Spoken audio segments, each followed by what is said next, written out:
If you would do me the honor, Oh, God. will you please marry me? I asked you to hold off and wait so she could prove herself. And then you just go walk up and pull this little sneak.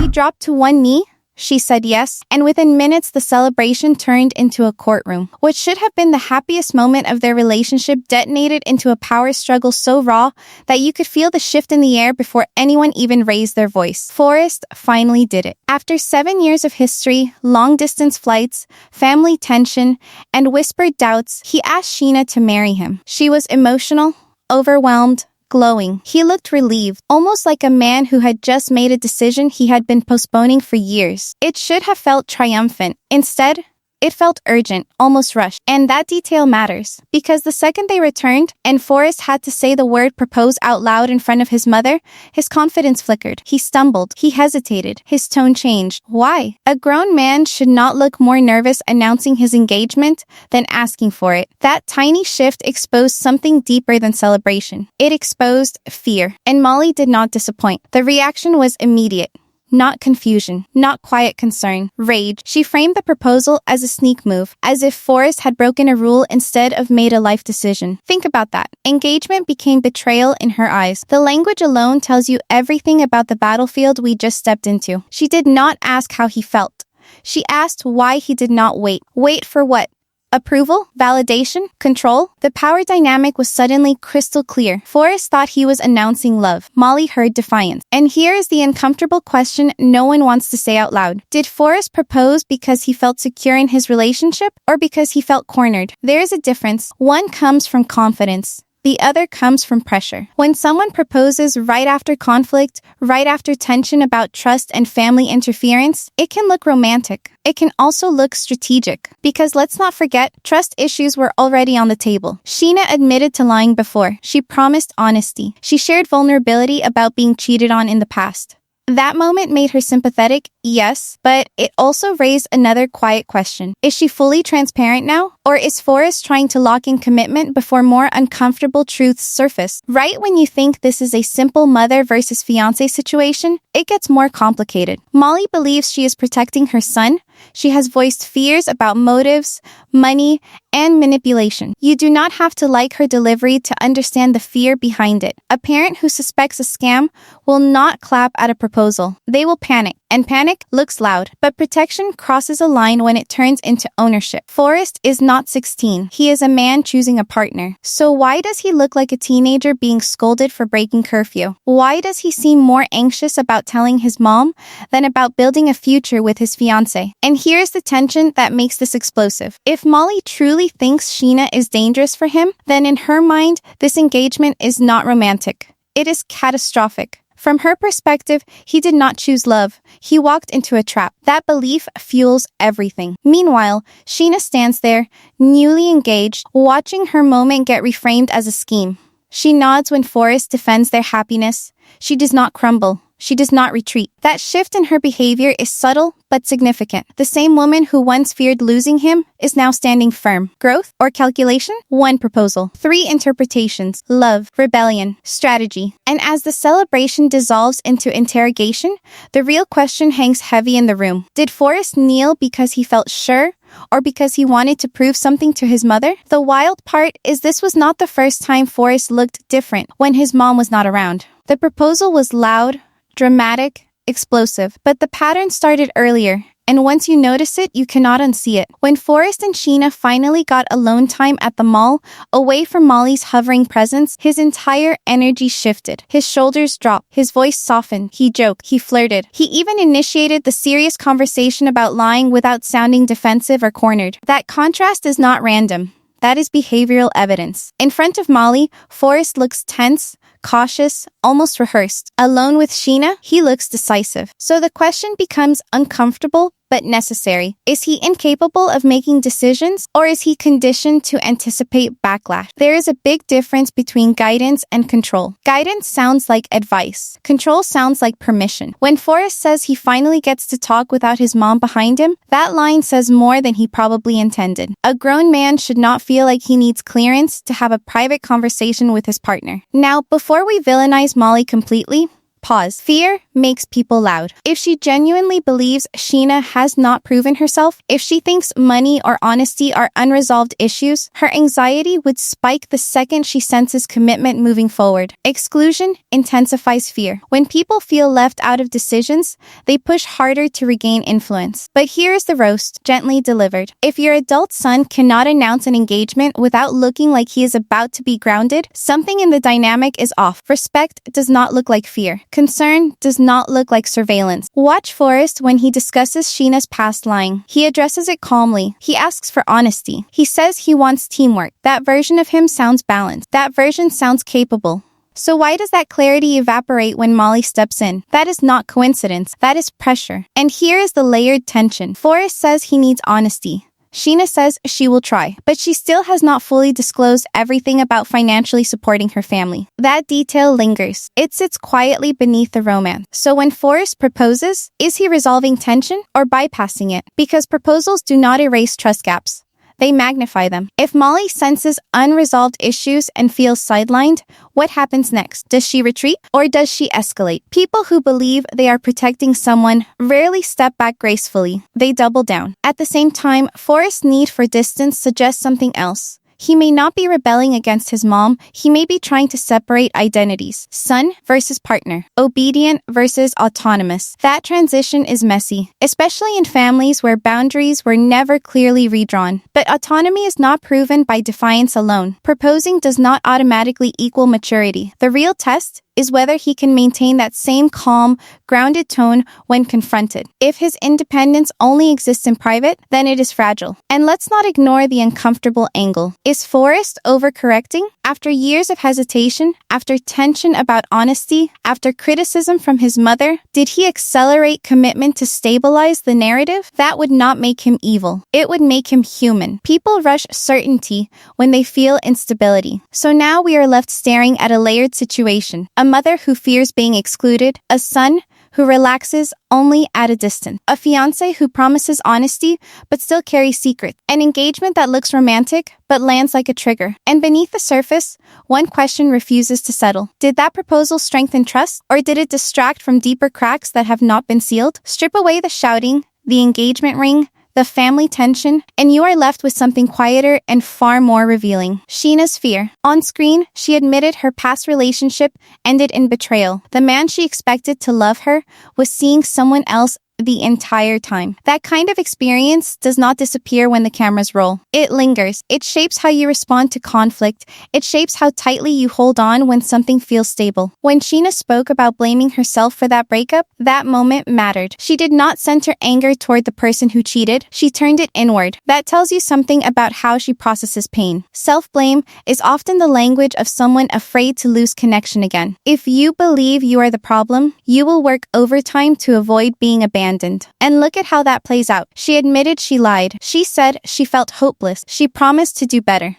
Her tone was not defensive. It was fearful. There is a difference. Fear tries to fix things fast. Fear says whatever is needed to prevent someone from walking away. Now pair that with Forrest's posture around her. He talks about protecting her. He talks about providing for her. He talks about wanting honesty so they can move forward together. On the surface, that sounds supportive, and it might be. But there is a subtle dynamic worth questioning. When one partner positions themselves as the protector and the other as the vulnerable one who needs saving, the relationship can start to tilt, not in a malicious way, in a psychological way. If Sheena fears abandonment and Forrest feels needed as the stable one, that combination can bond quickly. It can also create imbalance. Ask yourself this: does Forrest love her for who she is, or does he love how she makes him feel essential? And does Sheena feel secure because of who he is, or because he represents safety after chaos? That is not an accusation. That is a pattern seen often when past betrayal enters a new relationship. One person overcompensates with reassurance, the other overcommits to stability. When Sheena says she would feel unbearable pain if she pushed him away, that line is heavy. That is not casual affection. That is fear of loss speaking loudly. And when someone fears loss deeply, They may avoid conflict, hide uncomfortable truths, or rush reassurance to keep peace. Here's where the tension sharpens. If Forrest senses her vulnerability, he might lean into the rescuer role without even realizing it. Being the stable partner feels good. Being the one who fixes things feels powerful. But relationships built on rescue need to evolve into equality, or resentment creeps in later, because protection can slowly become control, and vulnerability can slowly become dependence. Sheena standing firm against Molly shows growth, but growth under pressure is different from growth rooted in security. The real test will not be how she handles confrontation with his mother. It will be how she handles disagreement with him. And as the ring settles on her finger, another question begins to surface quietly beneath the romance. Is this a balanced partnership between two grounded adults, or a bond formed from fear and the need to be saved? The poolside reaction was not subtle. It was not quiet disappointment. It was impact. The second Forrest said he proposed, Molly did not ask how it happened or whether he was happy. She went straight to why did you not wait and why was I not included? That wording matters. Include me. That is not the language of someone responding to romance.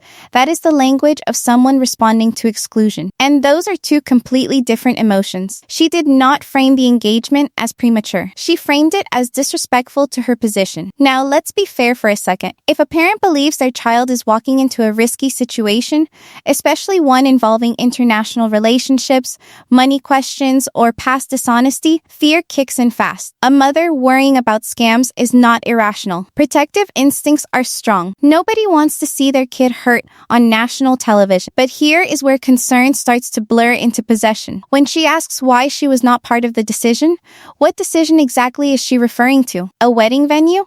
A guest list, or the choice to marry? Marriage is not a group project. The language keeps slipping. You did this to me. You went behind my back. You pulled a sneak. Listen to those phrases. They frame Forrest's proposal as betrayal against her, not as a step toward his own future. That shift reveals the emotional core of the explosion. It is less about Sheena and more about control shifting. And watch Forrest's reaction. He stiffens. He defends. He tells her she is being stubborn and refusing to accept their happiness. That moment is small, but telling. For once, he pushes back, and Molly does not like it. The tension escalates when she questions Sheena nodding along. Why are you agreeing? That line exposes something deeper. Agreement between the couple feels threatening. Unity reduces outside influence. When partners align, the third voice loses leverage. But let's test the logic. If Molly truly believes Sheena has not proven herself, if she thinks more time would expose red flags, then from her perspective, this engagement locks Forrest into potential harm. In that mindset, her anger feels urgent. Protective fear often sounds aggressive. Still, there is a line between advice and authority. When a parent expects veto power over an adult's engagement, the dynamic stops being supportive and starts being hierarchical. Forrest is not asking for permission. He is announcing a choice. Here is the uncomfortable irony. The more Molly tightens her grip, the more Forrest will likely pull away. Pressure rarely creates obedience in adults. It creates rebellion or secrecy. If she fears losing him, escalating control accelerates that loss. And now, the reversal begins to form. Molly insists she is protecting her son. She frames herself as the safeguard against bad decisions. But protection without boundaries can turn into dominance. If Forrest must defend his happiness every time he exercises independence, who is protecting him from that pressure? Because if this is about safety, then we have to ask a hard question. When does protection stop shielding someone and start suffocating them? Laura's request was simple on the surface, but loaded with undercurrents. She asked for 30 minutes alone, just a little space to think, and Beeran's reaction was immediate relief. He practically floated out the door, happy to grab his shisha and decompress. That reaction alone says something. When one partner's departure feels like liberation, you know there's tension simmering beneath the calm surface. As soon as the door closed, Laura pulled out her phone. And here's where it gets interesting. She called Michael, not a sibling, not a parent, not even a neutral friend. Michael, the guy who has openly admitted feelings for her. The same Michael Beeran has made his dislike of intensely clear. Why him? Because she needed grounding. Or at least, that's what she said. On screen, she explains she wants clarity. Someone to help her process everything that just happened on the boat. But pause. Processing is neutral. Choosing Michael, who's emotionally invested, adds a layer of complexity. Is she seeking objective advice or reassurance that aligns with her own doubts about Beeran? It's a question the audience can't ignore. Michael's tone on the call is immediately revealing.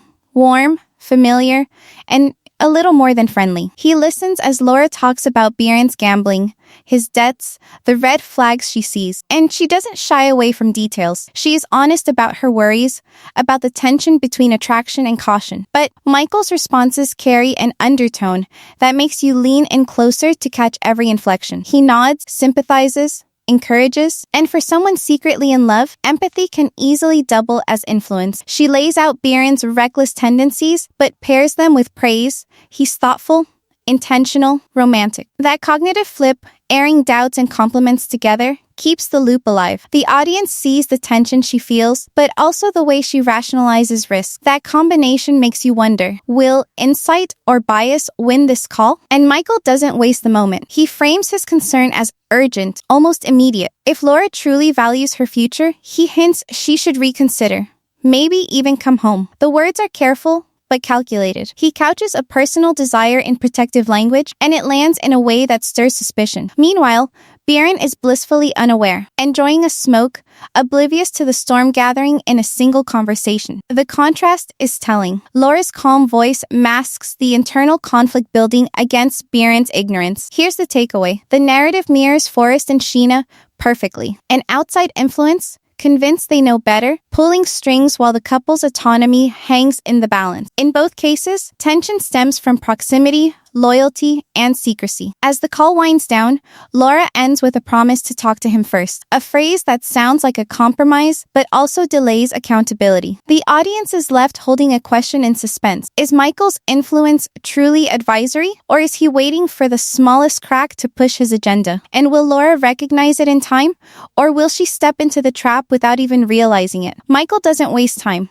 Within seconds of picking up, he frames his advice with urgency. Come home, he says. Drop everything and come back. And then, almost casually, he offers to fly out to see Beeran himself. That's where things get interesting. On the surface, it reads as a welfare check, a protective move. But the moment you consider his history, the subtext shifts. Is it protection, or is it an opportunity disguised as care? The framing matters. Michael phrases every word like he's looking out for Laura's best interest. He couches the concern with logic, citing Beeran's gambling habits, his substantial debt, the risk that comes with impulsive financial choices. Those are real red flags, and no one can deny that. Nobody wants to see someone they care about get hurt. And from a detached perspective, his points land. But then comes the subtle layering, the part that makes you lean in. He phrases the caution as though Laura can't fully judge the situation herself. He emphasizes immediacy, drops phrases that make her question her own decisions, and offers himself as the solution. It's classic emotional framing. Fear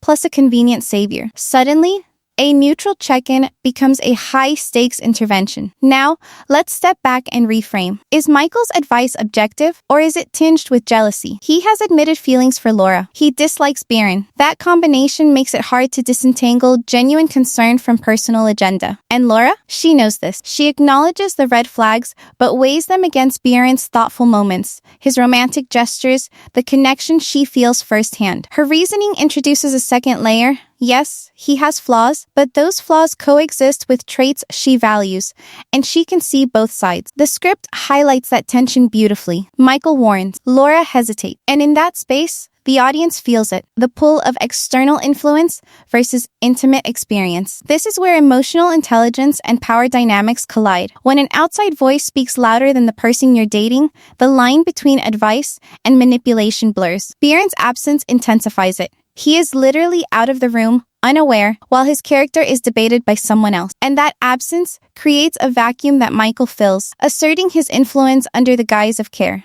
The audience is left questioning. At what point does help cross into intrusion? Here's the kicker. All the warnings, all the concern, all the logic in the world cannot override personal experience. Laura knows Beeran, sees the patterns, feels the connection. And yet, Michael's voice is persistent, framing potential danger in a way that keeps doubt alive. That doubt grows quietly, invisibly, while the couple continues their lives. By the end of this segment, the tension is palpable. On one hand, real red flags exist. On the other, emotional manipulation has slipped in through the cracks, masked as protection. And as the audience waits, the central question hangs. What happens when outside voices grow louder than the partner themselves? And whose perspective ultimately shapes the decisions that matter most? Laura's words are sharp yet conflicted. She rattles off Beeran's debt, the gambling, the risky choices he makes with money that isn't his to throw around. On paper, these are not minor issues. $50,000 in debt isn't something you casually overlook, and yet, seconds later, she softens the blow with praise. He's thoughtful, intentional, romantic. The pivot is almost instantaneous, as if she's balancing red flags on one side of a scale and emotional attachment on the other. That cognitive dissonance is fascinating. The audience can't help but lean in. It mirrors Sheena perfectly. She hides small lies out of fear, not malice. She minimizes her mistakes, afraid that full honesty will push Forrest away. Both women are juggling the same internal conflict, desire for security, attachment, and love, versus the glaring, undeniable flaws they see. In both cases, reason is overridden by connection, and the tension that creates is electric. Viewers feel it, the pull of emotion colliding with logic, leaving a sense of suspense hovering over every decision. This is what makes the autonomy test so tense. How much influence can an outside voice have before it overshadows the person in the relationship? Michael pushes for intervention, highlighting risks, painting a worst-case scenario. Laura internally weighs those words against her lived experience with Beeran. She knows the flaws. She knows the stake, but her feelings for him are a tangible reality. This is the exact same psychological loop Forrest experiences with Sheena. Molly insists on caution, skepticism, constant oversight. Forrest feels the pressure of her authority, but also knows his own heart. Both women's experiences illustrate the emotional override in action. Logic says pause. Red flags say retreat. Emotion says stay. And in these parallel storylines, the audience watches the friction build with relentless intensity. Each conversation, each rationalization, each nod of agreement adds to the suspense. Every affirmation of affection becomes a mini cliffhanger, leaving viewers questioning whether attachment will triumph or crash under the weight of reality. The tension escalates further because both couples are under observation. Cameras, commentary, social media speculation all amplify the stake. Every misstep, every nod to emotion over reason is magnified. That external pressure interacts with internal conflict, creating a loop that tightens like a noose. It's addictive to watch, but also deeply relatable. Who hasn't wrestled with a decision where love warred with logic? By the midpoint of this act, the stakes are undeniable. We see the flaws clearly, yet we also see the emotional bonds that refuse to break. Laura's praise of Beeran immediately after listing his gambling is a striking visual of that tension. Sheena's soft justification of withheld truths shows the same psychological pattern. The parallel is precise. Human desire often overrides rational calculation, and the consequences are never guaranteed. The segment ends with the question hanging in the air like smoke. Who wins when logic and love collide? When red flags stare you in the face, but your heart refuses to look away? Each viewer is left holding their breath, wondering which force will tip the scale, and whether either couple can navigate these pressures without fracturing under the weight of both internal and external influence.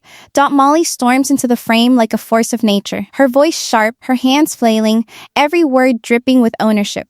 She doesn't hide her influence, she wields it like a badge of authority, telling Forrest what he should do, how he should think, even dictating the timing of his proposal. Protection or control? The line blurs almost instantly. She frames it as concern, yet the tone is unmistakably possessive. Forrest is an adult, 7 years into a relationship, and yet in her presence, he retreats, stumbles over words, avoids the word propose, as if speaking it aloud could trigger a cosmic catastrophe. That's power in its rawest form. Command without questioning, control without subtlety. Across the screen, Michael operates differently, but the effect is eerily similar. He's softer, smoother, polite even. His influence is veiled as advice, a caring voice on the phone, a presence that seems secondary, almost supportive. But every phrase is loaded, every question a nudge, every concern a subtle pressure. He claims to look out for Laura, to ground her, to ensure she doesn't make a mistake, yet the audience sees the duality. Concern is intertwined with desire. The mask of neutrality hides the stakes, but the stakes are undeniable. The narrative draws a sharp comparison. Molly dominates openly, Michael operates behind a screen, a quiet puppeteer. Both force external voices into the couple's intimate space, but through different methods. One screams authority, the other whispers influence, and in both cases, the couples feel it acutely. The psychological weight presses on Forrest and Laura in ways the audience immediately senses.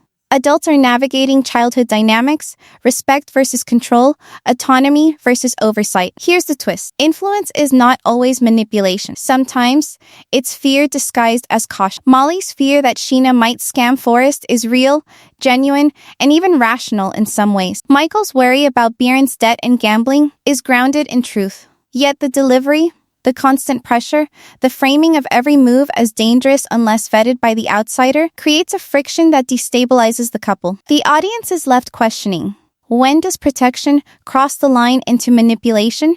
And when does influence, no matter how well-intentioned, start undermining trust? And that's the core of the pattern. Both couples are caught in the same loop, an adult relationship bombarded by a parental or quasi-parental figure. Autonomy is tested constantly. Every decision, every expression of affection, every choice about where to go, whom to call, becomes subject to scrutiny. The couple's freedom is a battleground. By the midpoint, tension is electric. The stakes are no longer hypothetical. They are felt in every glance, every nod, every defensive comment. The audience senses that something has to break. Either the relationship will fracture under external weight, or the bond of the outsider, the control, the protective insistence, will rupture against the autonomy of the couple. As the act closes, that tension lingers, unresolved. Molly continues her open dominance. Michael continues his quiet encroachment. Forrest and Laura remain caught between obedience and defiance, love and logic, internal desire and external pressure. The ultimate question hangs in the air. Which will snap first, and what will shatter in the fallout? The couple's trust or the outsider's claim to influence. The suspense claws at the audience, pulling them forward, desperate to see which force bends and which will break. Forrest's face tells the story before he even speaks. Every glance toward Molly is measured, cautious, as if stepping into a minefield. He has the ring on Sheena's finger, the symbol of love he's waited 7 years to give. Yet the weight of his mother's expectations hangs heavier than any metal band. This is the ultimate autonomy test. Will he fold under pressure, retreat to the familiar safety of maternal approval?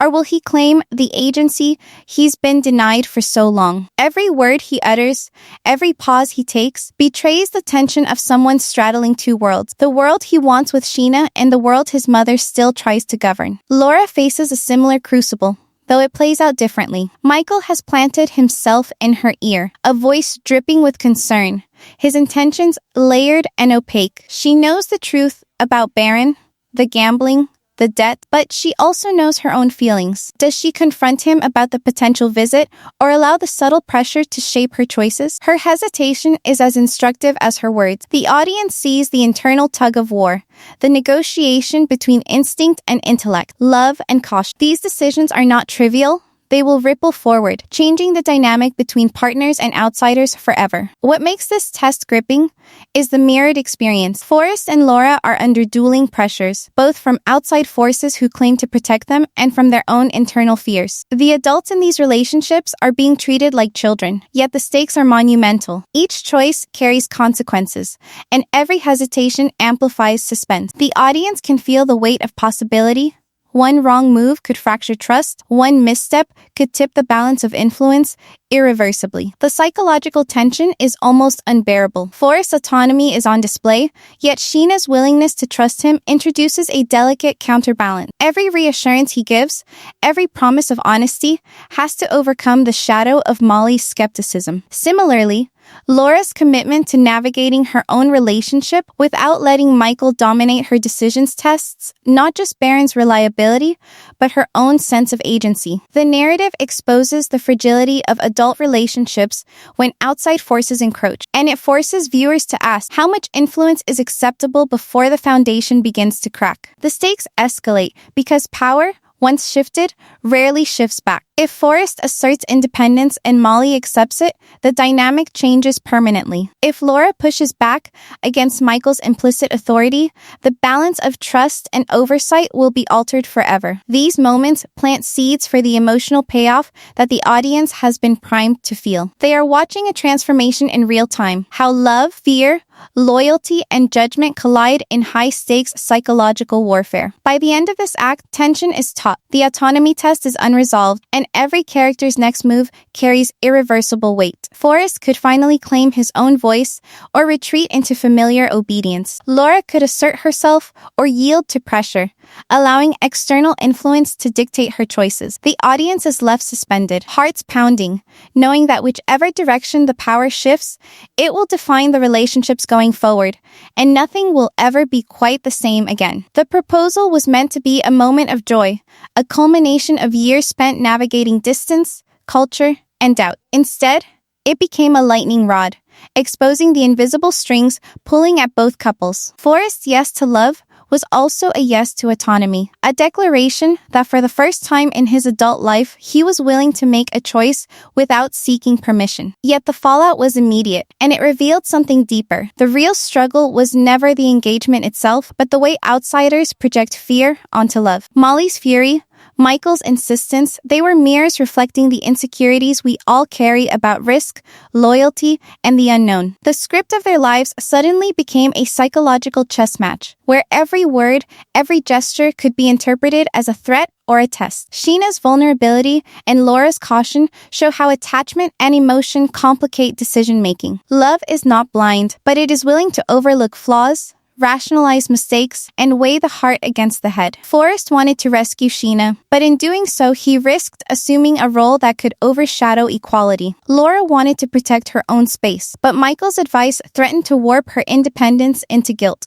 Both couples are negotiating the fragile balance between intimacy and influence, and viewers are forced to watch, knowing the outcome hinges not just on love, but on how much power they are willing to claim for themselves. The narrative layers earlier setups like dominoes. Every red flag, every whispered caution, every controlled reaction from outsiders feeds into a larger question. When does love assert itself, and when does it bend under pressure? The tension that began with a proposal, escalated through confrontation, and mirrored across two couples finds its resonance here. The audience sees the stakes, the choices, and the subtle psychological games. And yet, there is no tidy resolution, because real life and reality television rarely grants closure. This is the space where viewers wrestle with their own instincts. If you were Forrest, would you retreat or stand firm? If you were Laura, would you answer to your partner or heed the warnings of someone who claims to care? The script leaves viewers suspended in that uncertainty. Autonomy and influence remain in conflict, love and fear in tension,